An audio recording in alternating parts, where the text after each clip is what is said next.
Hola, ¿cómo están? Nueva semana, nuevo capítulo.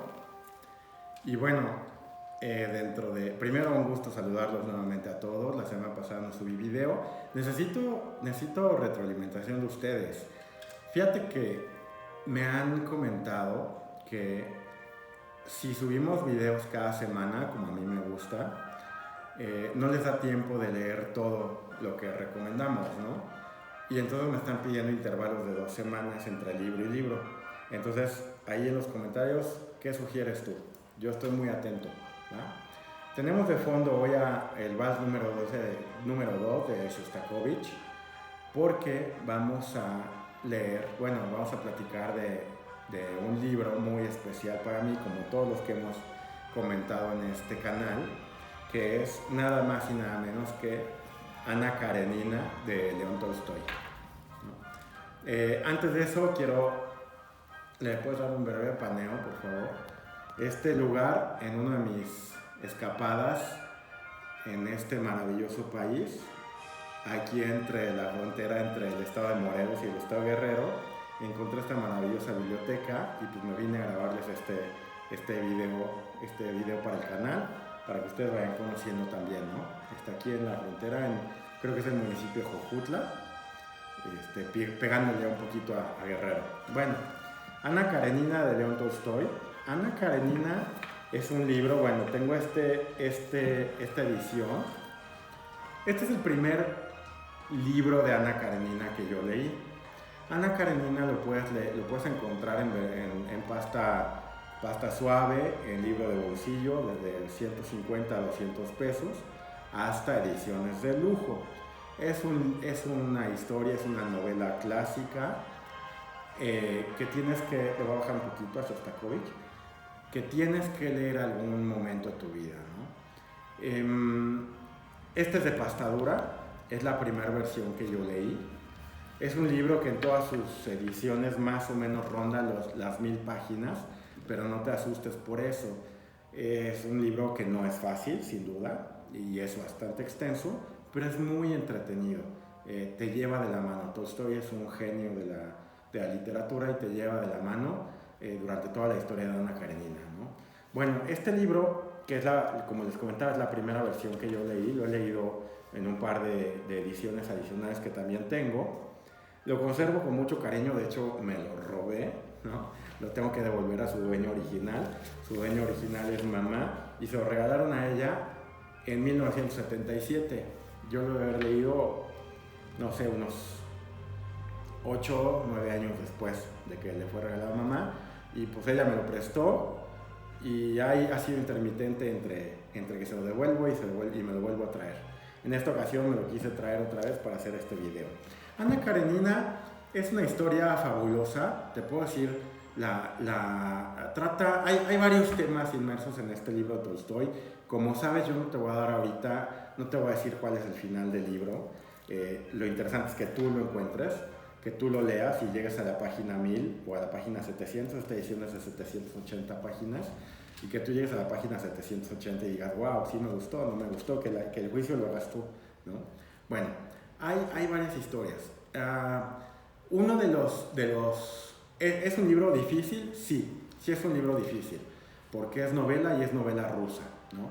Y para empezar tiene una red de relaciones entre personajes que es muy variada, es muy extensa. Hay muchos personajes, el hermano de Ana Karenina, el esposo de Ana Karenina, el amante de Ana Karenina, la familia del príncipe Oblonsky, la familia de la esposa del príncipe Oblonsky, ¿no? A Kitty, que es Ekaterina.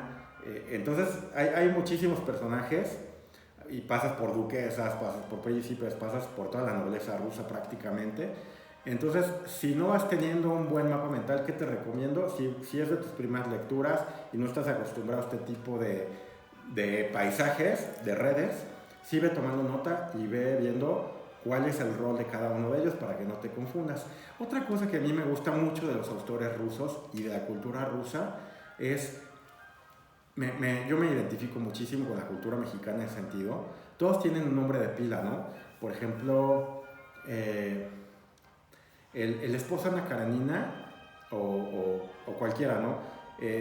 Se llaman Alexei Alexandrovich Karenin, ¿no? Y además de que tiene su nombre formal, tiene el nombre de pila, Alexei Alexandrovich Karenin, y por eso Karenina se apellida Karenina, ¿no? Porque es el mismo apellido con la A femenino.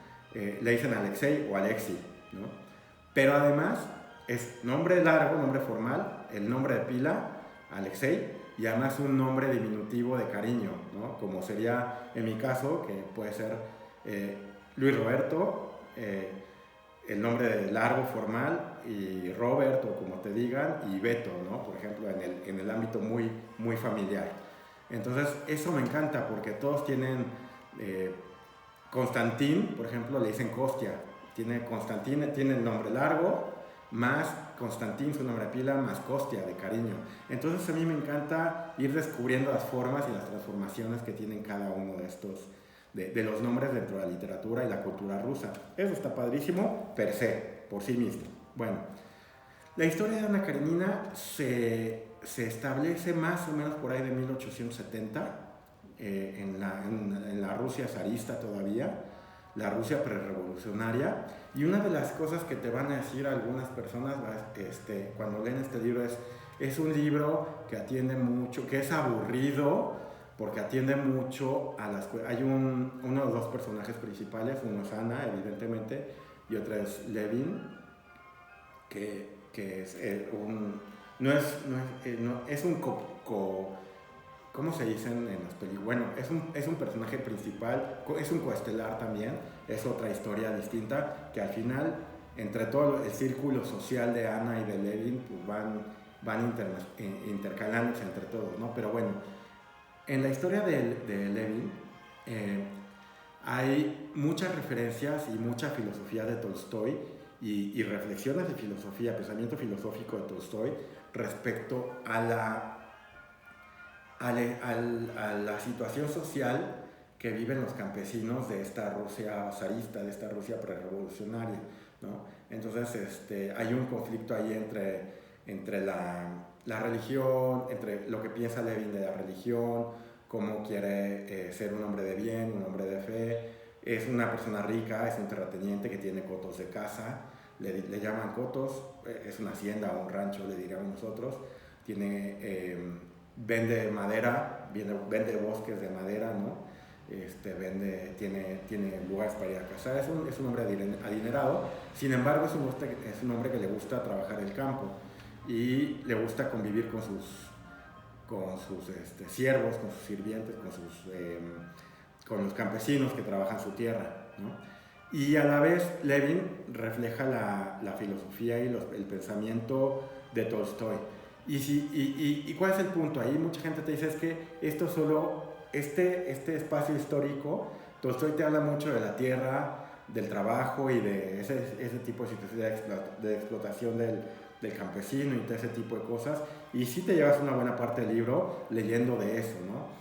Y a veces hay personas que esto se les hace aburrido. Sin embargo, para los fanáticos de la historia, como seguramente lo eres tú y como lo soy yo, pues te plantea una idea súper clara de lo que está pasando en los años 1850, 1870, 1800, finales de los 1800, 1890, que fueron preparando el espacio, que fueron preparando el terreno para lo que fue la Revolución Rusa en 1917, que acabó con el régimen zarista, ¿no?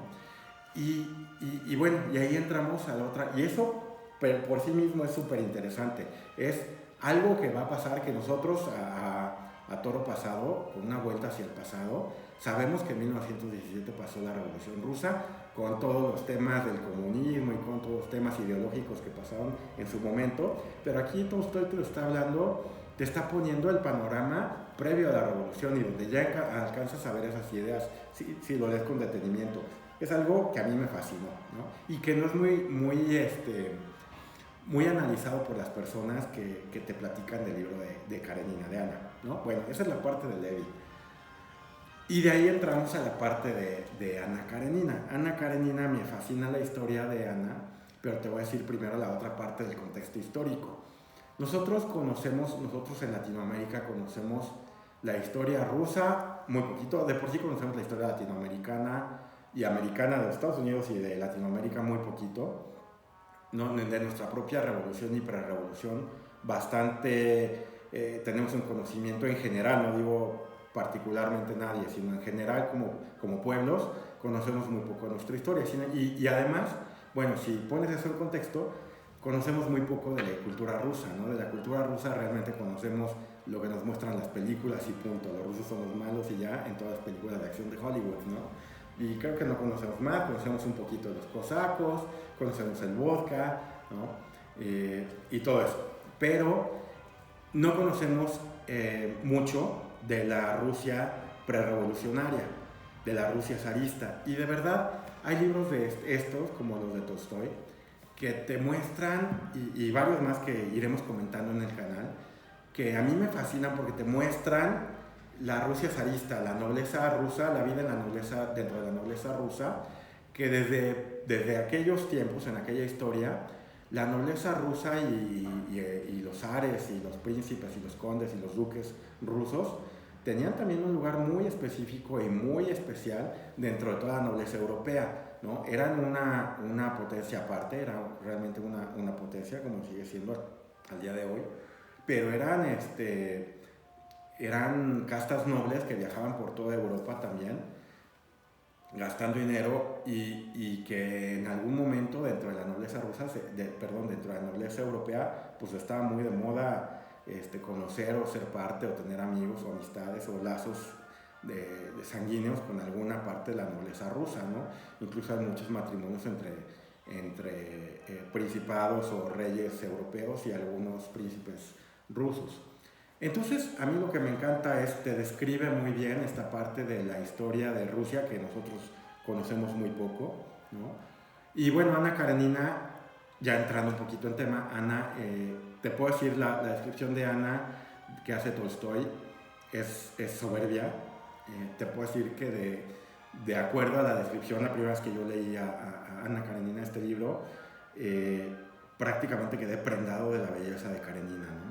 Porque la descripción de Tolstoy, aunado a tu imaginación, pues te hace idealizar a una mujer hermosa que seguramente es lo que Tolstoy quiso transmitir. Bueno, Ana no es una historia de amor, es una historia que tiene muchas simbologías y tú la puedes leer en el contexto que vives actualmente, ¿no? En pleno siglo XXI, o la puedes un poquito retrotraer al siglo XVIII, XIX, que es donde está transcurriendo la historia.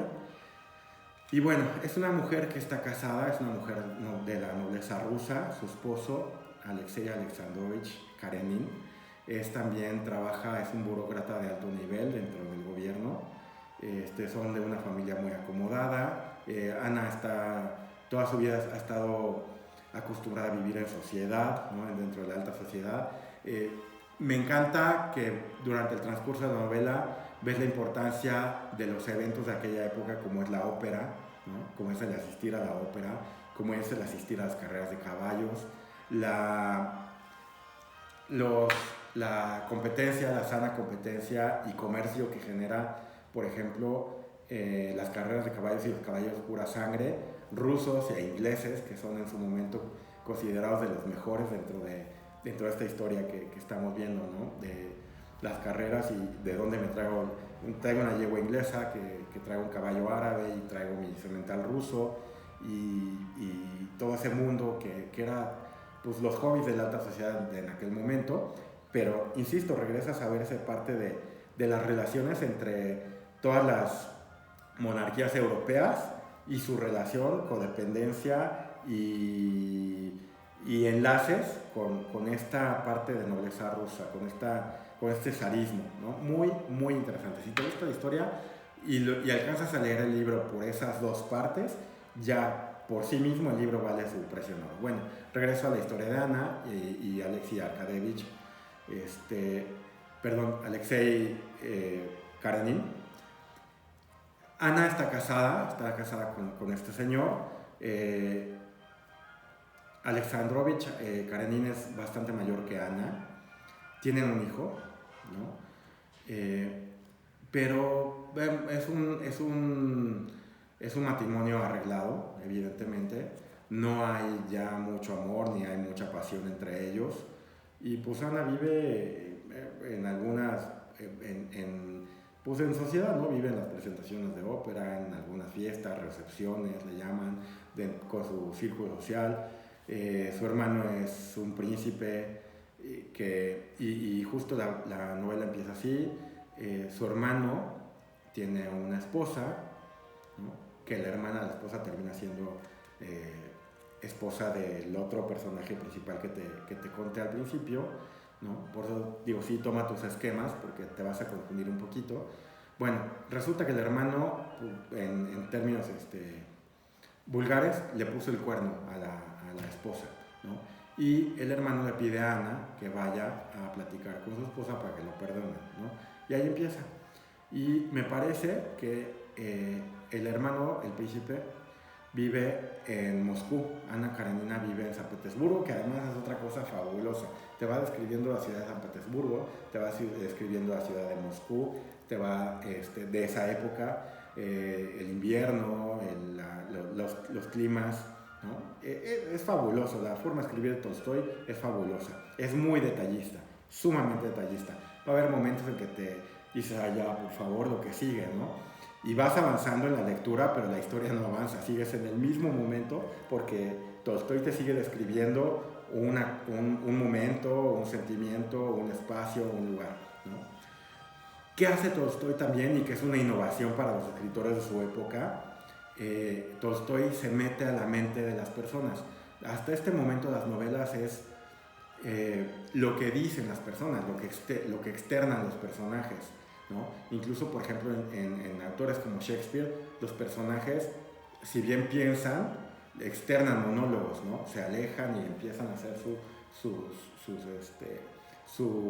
declaraciones o su filosofar a viva voz. Aquí Tolstoy lo que hace es se mete dentro de lo que está pensando cada uno de los personajes, y eso es súper interesante porque te desdobla a los personajes, ya no son personajes planos, ya son personajes que piensan una cosa, externan otra y hacen otra. Entonces es bien interesante ver esta figura en este momento. El género de este libro es realismo. Si fuera pintura, yo diría que este libro es un libro impresionista, ¿no? La verdad es que, por eso te decía, describe perfectamente el entorno social, histórico, de moda de la época. Bueno, entonces Ana, ahí es donde empieza. Ana regresa, va a platicar con la hermana, con la esposa de su hermano, lo perdonan, pero interesante porque justo sí era ir a Moscú. Ana vive en San Petersburgo, va a Moscú y en la estación del tren conoce al conde Bronsky, ¿no? El conde Bronsky es un militar ruso, por supuesto, joven, muy guapo, apuesto, varonil, ¿no? Ojo alegre, rico, ¿no? Y se conocen en la estación del tren. Y pues surge ahí lo que surge, ¿no? Un flechazo, le diríamos. Ana continúa con su vida en Moscú, va con su hermano. Bronsky busca a Ana en repetidas ocasiones, Ana lo evita, ¿no? Y en un momento, pues, regresa a San Petersburgo, Bronsky va a San Petersburgo, y bueno, al final terminan teniendo una relación, ¿no? El esposo de Ana se entera y le dice, oye Ana, más o menos, ¿no? Obviamente así no lo escribe Tolstoy, pero le dice, oye Ana, tienes que acabar con esto, o si no quieres terminar con esto, por lo menos sé prudente y cuida, a mí me importa la sociedad, tengo un buen puesto, tenemos una imagen ante todo el mundo, cuida esa imagen, por favor, ¿no? Pues es lo que le dice el esposo a Ana. Ana continúa con esta aventura, termina, en algún momento se enferma casi de muerte, ¿no? Bronsky va a ver a Ana, el esposo llega y los encuentra a los dos, él cuidando un poquito a Ana, platicando con ella, y le dice a Bronsky, a ver, yo te perdono, pero ya, o sea, dejo esto atrás, pero ya vete, por favor. ¿no? Bronsky se siente humillado, ¿no? Porque encuentra de frente a sí, él así lo ve en ese momento, a una persona tan honorable que ni siquiera le reclama nada, sino le dice te perdono y retírate. Y Bronsky intenta suicidarse, pero no lo logra y continúa con vida. Ana se salva de la enfermedad. El esposo le dice, oye, te perdono, vamos a seguir viviendo como éramos, como familia, ¿no? Pierde nuestro hijo. Y bueno, Ana se recupera y le gana la pasión. Realmente es una mujer de fuego puro, está totalmente y absolutamente enamorada de Bronsky. Bronsky está absolutamente enamorada de ella. Y Ana se retira, se van los dos juntos, se van a vivir creo que a Milán, se van a Italia, luego se van un poco a Alemania, pero al final Ana se vuelve insegura, ¿no? Porque regresan a Moscú, a San Petersburgo, no me acuerdo a dónde, y Ana se empieza a volver más y más y más insegura, porque finalmente ni se pueden casar, le pide el divorcio a su esposo obviamente no le da el divorcio, y ahí está bien interesante aparte. Esta reflexión de acuérdate cómo empieza el libro, ¿no? El esposo el hermano de Ana le puso el cuerno a su esposa, ¿no? Y no pasó nada, ella lo perdonó y ya. En este momento, que por un tema de amor o de pasión, ya lo decidirás tú, Ana vive con Bronsky, los dos se aman. Ana es absolutamente olvidada y cerrada por su círculo de amistades, ¿no? No le hablan, le quitan la palabra, no la saludan, no la invitan. Cuando regresan a San Petersburgo, ellos dos, pues no la dejan entrar a ningún lado, no la invitan a ninguna fiestas, y ella se empieza a quedar aislada y se empieza a sentir mal, obviamente. Pero por el otro lado, a Bronsky le aceptan dentro del mismo círculo social sin ningún problema, siempre y cuando no venga con Ana, ¿no? Entonces Bronsky empieza a salir él solo. Nunca tiene otra intención porque él sigue amando a Ana, ¿no? Y nunca tiene otra intención, pero al él estar saliendo, Ana empieza a hacerse, híjole, todas las ideas del mundo y piensa que mañana ya la va a dejar y que ya no quiere a ella y que seguramente está buscando otras mujeres y todas esas cosas que le da por pensar a Ana, ¿no? Y entonces empieza a desesperar, empieza a deprimirse, empieza a reflexionar también que su esposo nunca le va a dar el divorcio, evidentemente. El hermano de Ana ahora le toca ir a hablar con Alexandrovich Karenin y el esposo le dice no le voy a dar el divorcio a Ana y además nunca va a volver a ver a su hijo, a nuestro hijo, ¿no? Entonces se empieza ahí a generar toda una tragedia, ¿no? Y Ana empieza a quedar aislada, que empieza a quedar juzgada, pero ella sigue firme a sus convicciones, a lo que quiere, a lo que siente, a lo que ya no quiere vivir, ¿no? Y continúa adelante, pero te digo, más adelante, sin que ellos dos en realidad hayan tenido un problema, Bronsky todavía amando a Ana, y Ana, por supuesto que amando a Bronsky, pero no se pueden comunicar, ¿no? Y entonces ella se empieza a imaginar millones y millones y millones de cosas, y Bronsky lo que hace, porque no puede arreglar las cosas con Ana, es pues cada vez venir menos a la casa o llegar más tarde, ¿no? Y entonces se va haciendo un círculo vicioso, porque ella lo que piensa es, bueno, ni viene ni llega, porque seguramente está con otra persona, y él lo único que hace es ni voy ni vengo, porque pura pesadilla, ¿no? Me va a estar reclama y reclama. Bueno, así más o menos transcurre la última parte, la etapa de relación entre Ana y Bronsky. Bronsky es un personaje, no sé por qué, que a mí no me simpatiza, ¿no? Pero bueno, también es parte fundamental en algún momento. La historia de los trenes, de cómo llegó Ana de San Petersburgo a Moscú en tren, que es el principal medio móvil de aquella época, es el juguete preferido de su hijo, ¿no? Seriosha es su hijo.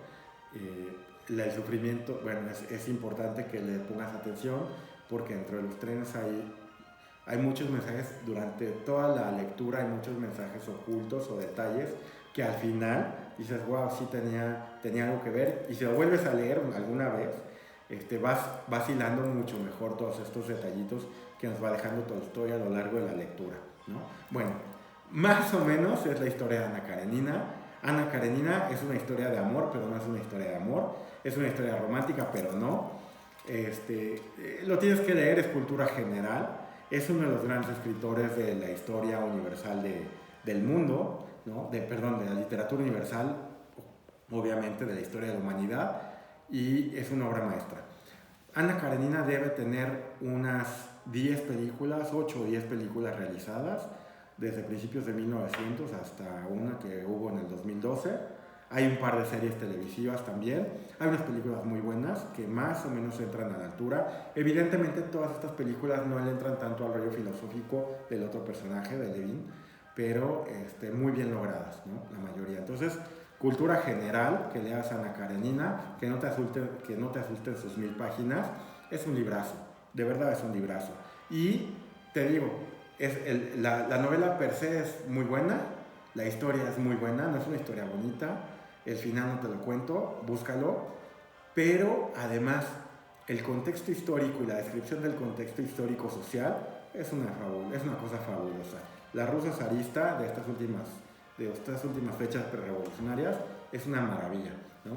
Ana Karenina, León Tolstoy, y bueno, acá desde frontera entre Morelos y Guerrero, te mando muchos saludos. Por favor, si te gusta este canal, compártelo, recomiéndalo, ponte a leer, dime qué más quieres leer, qué más quieres que te recomendemos, qué otro libro quieres que platiquemos.